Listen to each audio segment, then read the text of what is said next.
Guten Tag miteinander. Herzlich willkommen zu einem neuen Video. Heute gibt es vermutlich ganz ein kurzes Video. Kommt ein bisschen darauf an, wie viel Videomaterial ich nachher noch zusammenbringe. Heute geht es um zwei Sachen. Erstens um den Sitz wieder einmal. Heute hauptsächlich geht es darum, wir machen noch etwas ein bisschen Spezielles am Sitz. Ich will noch nicht zu viel verraten. Ihr seht, ja, da seht ihr schon im Foto im Titelbild oder im Titel drin. Aber ich will jetzt nicht zu viel verraten. Wir gehen heute zu Jolla Druck. Oder ich gehe zu Jolla Druck. Ich kenne die Familie Jolla schon recht lang. Ich würde sagen 10 Jahre oder so. Der Steff und jetzt seine Schwester, die haben alles für mich immer gemacht, was Kleber, T-Shirt, also so Sachen da angeht. Haben sie alles gedruckt und foliert und beklebt und gemacht und tun. Das sind von Türtafeln über komplett, also nicht ganz Folierungen, aber so Halbfolierungen, sämtliche Kleber und alles mögliche. T-Shirt, Jacken, einfach alles, was man irgendwie bedrucken kann, haben wir bei ihnen machen lassen. Und schon seit Jahren, und sie machen es wirklich gut. Heute sind wir dort mit dem Sitz.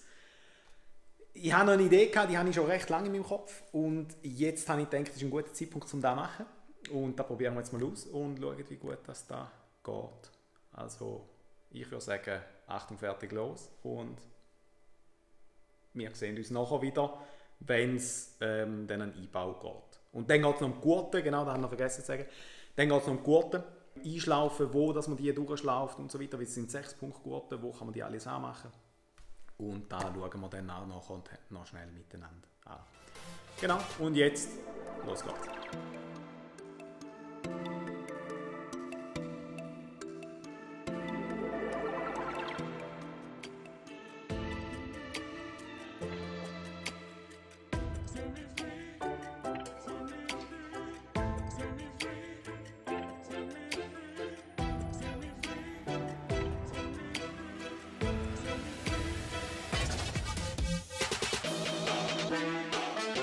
Ich bin zurück vom Folieren, vom Sitz. Ich finde, es ist echt geil geworden. Es ist wirklich geil geworden. Ich zeige euch jetzt schnell 2-3 Bilder, wie das Fertige aussieht. Und los!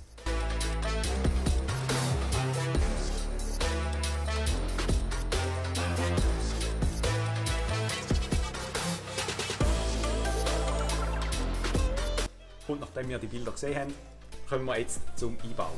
Ich baue jetzt den Sitz und tue noch schnell die Gurte fertig schlaufen und schaue, wo dass ich die alle anmachen kann und dass die auch super überall dran sind. Genau, und das machen wir jetzt. Los geht's!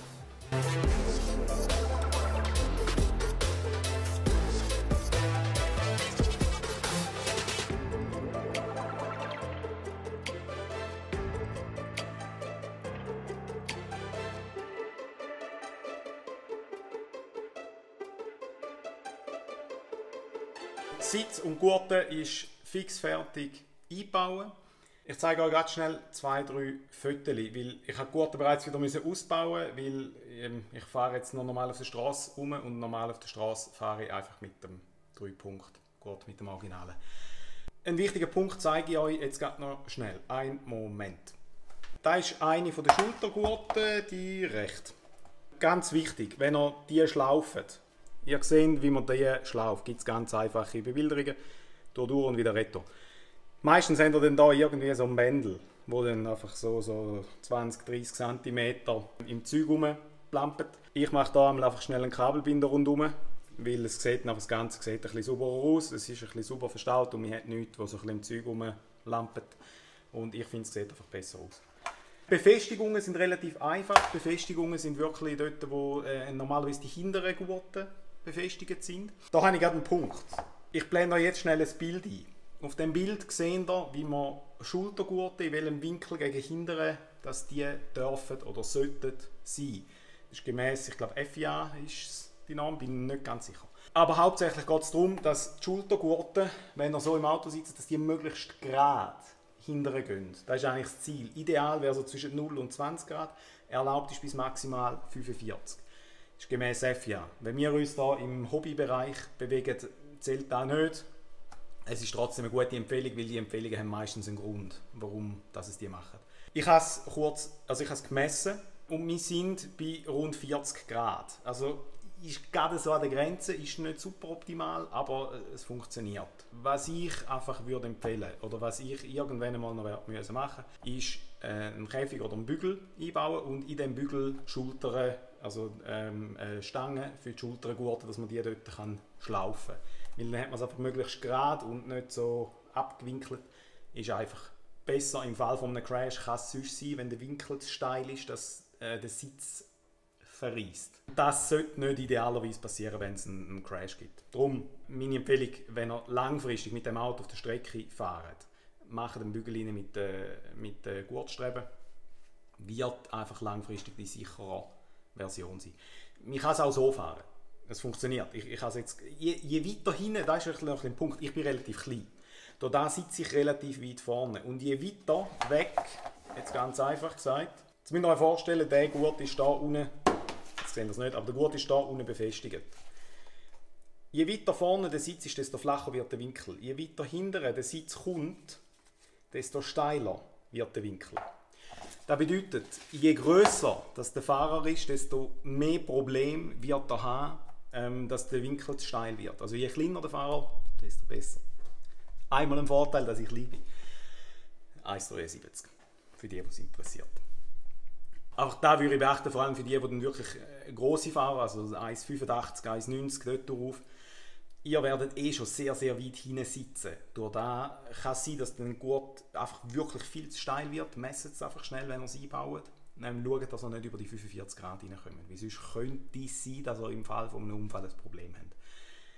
Darum mein Tipp, dann einfach hinten irgendeinen Bügel, wo die integrierte Gurtstrebe drin hat. Und bitte, ich habe Bügel schon gesehen. Also da sträuben sich mir die Haare. Ich will jetzt nie keine einblenden, aber von den Befestigungen und von den Winkeln, wie die also Katastrophe. Also dass man so, da ist für mich gerade so kurz, es gibt noch die Isofix-Bügel, also absoluter Quatsch. Lasst die Finger von so Sachen. Kauft irgendeinen Bügel von irgendeinem namhaften Hersteller, der nicht auch noch Zahnbürstchen und Kopfwehtabletten verkauft, sondern kauft die Bügel von einem Hersteller, der Bügel herstellt, der weiss, was er macht. Ja, das einfach mal so kurz als Einwurf. Wir werden vermutlich den von Hygo einbauen. Gefällt mir optisch sehr, sehr gut. Ist auch preislich liegt im Rahmen. Aber da muss ich zuerst noch ein bisschen Geld sparen, bis ich da wieder kann finanzieren kann. Auch bei mir, Budgetfrage, ist immer alles eine Preisfrage. Das wäre es in dem Fall für das Video. Ich hoffe, es hat euch gepasst. Ich hoffe, es hat euch gefallen. Schön, dass ihr dabei gewesen. Bis zum nächsten Mal. Ciao miteinander.